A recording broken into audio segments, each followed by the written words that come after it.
Thank you. Thank you, Andrew. How are you guys doing today? Oh, thanks for listening. Airbnb, you probably know a little bit about it. We're in 34,000 cities around the world.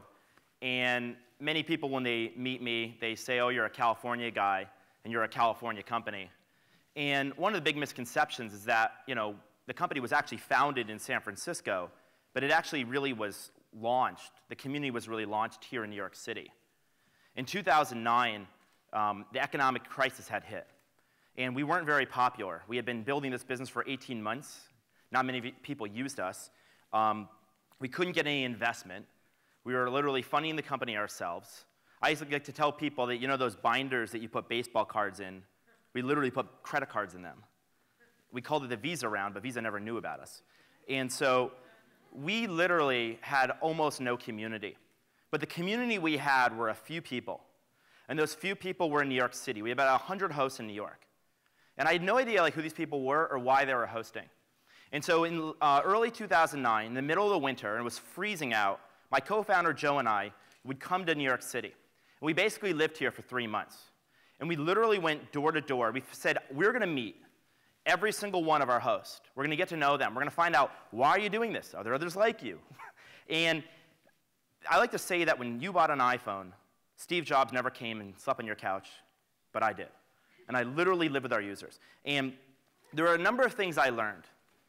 But one of the things I learned were the amazing stories that they told about why they were doing this. You see, I started this company because in October 2007, I couldn't even make enough money to pay rent. And I didn't really know why other people were doing this. And along the way, I started meeting thousands of people and understood their motivations. Some were using it to stay in their homes here in New York. Some people were doing this because they wanted to make a little extra money, and some just loved the idea of being able to travel without ever leaving their home. But last October, and I've gotten a lot of thousands of stories since then, but last October, I think I got the most important email I've ever gotten. And it was from a host named Kimberly Kai. She was one of these thousands of hosts. And I think she summed it up best, and I'm going to actually read you the email that she wrote me. She summed it up best when she told me why she was hosting. Now, this email was written on October 7th of last year. That was the day that we were subpoenaed by the Attorney General in New York because they wanted data on all of our hosts. Many of our hosts were very, very scared. And Kimberly, who was very brave, wrote me this email. I won't read the whole email, but I just want to read you 2 paragraphs. She told me a story, and it kind of went something like this. When I was 15, I was diagnosed with degenerative chronic illness. There is no cure, only decline. I'm fine with that. Okay, not fine, but I've had plenty of time to accept it. 7 months ago, I lost the ability to work entirely. I will never be able to work in a normal workplace like a normal person again. It takes 6 months and a year and a half to be processed and granted disability benefits in America. That means one less paycheck to help, with everything from housing to medicine for many, many months. My husband and I spent anxious, sleepless nights wondering if and when we would lose our home, or at what point we would have to do away with treatment and medicine in order to keep from losing our home. Airbnb saved us. In the last 4 months, your company and this community have literally saved us from the homelessness. We share our space of gratitude, knowing that every guest we book gives us the funds necessary for me to receive treatment and for my husband from needing to take a 3rd job. Booking and preparing our home for our guests is work I'm physically able to do. It makes me feel as if I'm necessary, contributing to the household, even if I can't be normal. There are no words to describe how important that is to a disabled person. We view our guests as quiet donors to a charity they don't even know exists, which means we use whatever resources we have left to give them as comfortable and informed a home as possible while in town.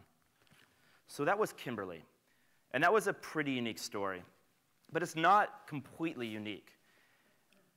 When I start to hear some people who don't understand Airbnb, the characterizations of it, and the reality as you actually meet people in the community, they oftentimes couldn't be further apart. But I understand why there's a lot of misconceptions. Airbnb is a really, really new idea, and I think we spent the last 15 or 20 years basically disrupting or changing the way content, bytes, were suddenly consumed, changed. But what happens when the internet started moving into your neighborhood? With Airbnb, Uber, what happens when that actually happens? It starts to, well, for some people they love it, but for other people they were very scared. We're often afraid of things we don't understand, and I think it's very important for us to maybe slow down, and I guess I'm preaching to the converted, but one thing I try to tell people is before you try to regulate something, or at least kill something, just try to learn about it, understand it a little bit more. You know, Thomas Jefferson, he had this line he said in 1812, he said this, he said, "Laws and institutions must go hand in hand with the progress of the human mind. Institutions must advance also and keep pace with the time." You know, we've had a lot of challenges here, but as I meet everyone in this community, one thing is very clear. I think Airbnb very much riches cities all over the world, including here at New York. We're not against regulation. In fact, we want to be regulated, but we really think that laws should keep pace with technology.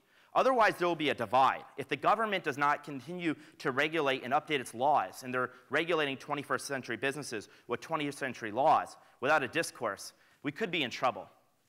But this is something that isn't unique to just one city. There are cities that are starting to change this. Last year in Amsterdam, they actually legalized the idea of renting out your home. They called it the private rental, and they said that you can rent your home while you're gone as long as you pay applicable taxes. Same thing actually happened in Hamburg, Germany.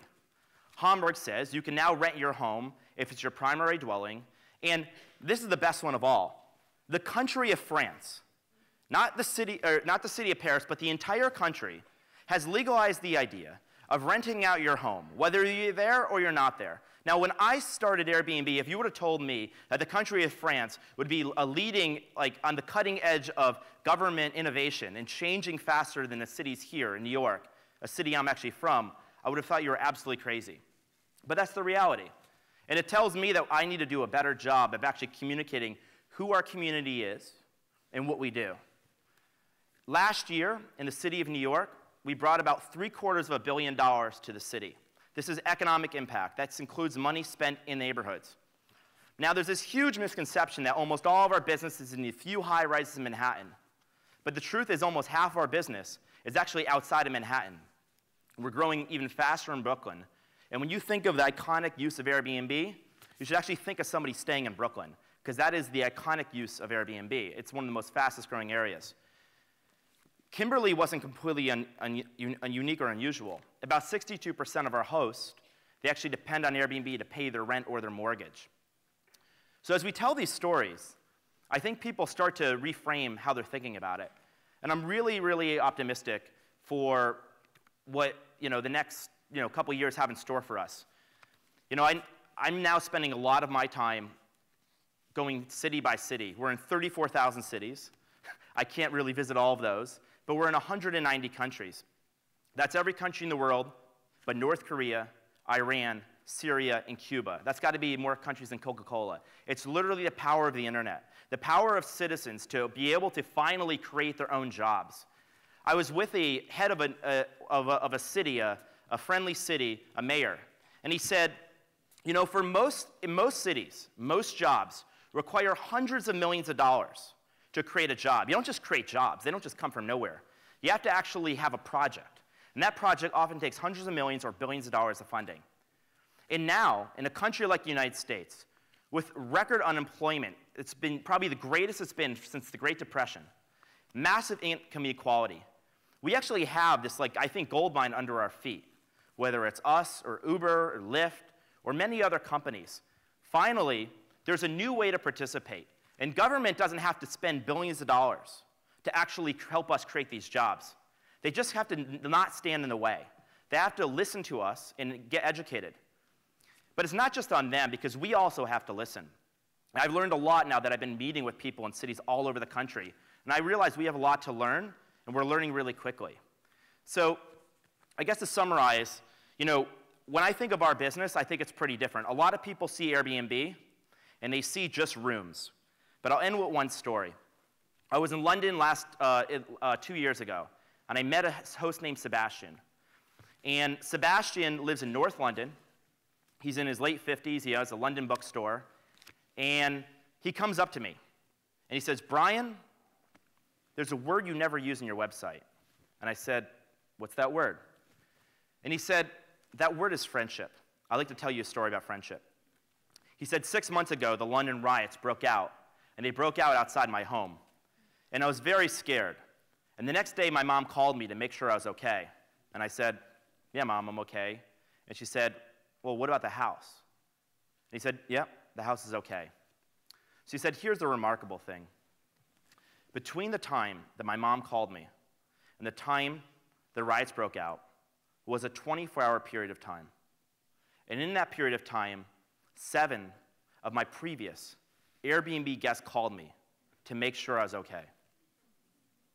He said, think about that for a second, Brian. 7 of my guests called me before my own mother did. In this summer around the world, we'll have literally hundreds of thousands of people from 175 countries all over the world living together. They won't all make friendships like that, but many of them will have these lasting relationships. This economy isn't just about removing middlemen, and Airbnb isn't just about sharing rooms. I think it's about allowing people to be able to participate once again in the economy. We used to live in a world where they could create content, but now we can live in a world where they can create their own jobs and maybe even their own industries. Thank you.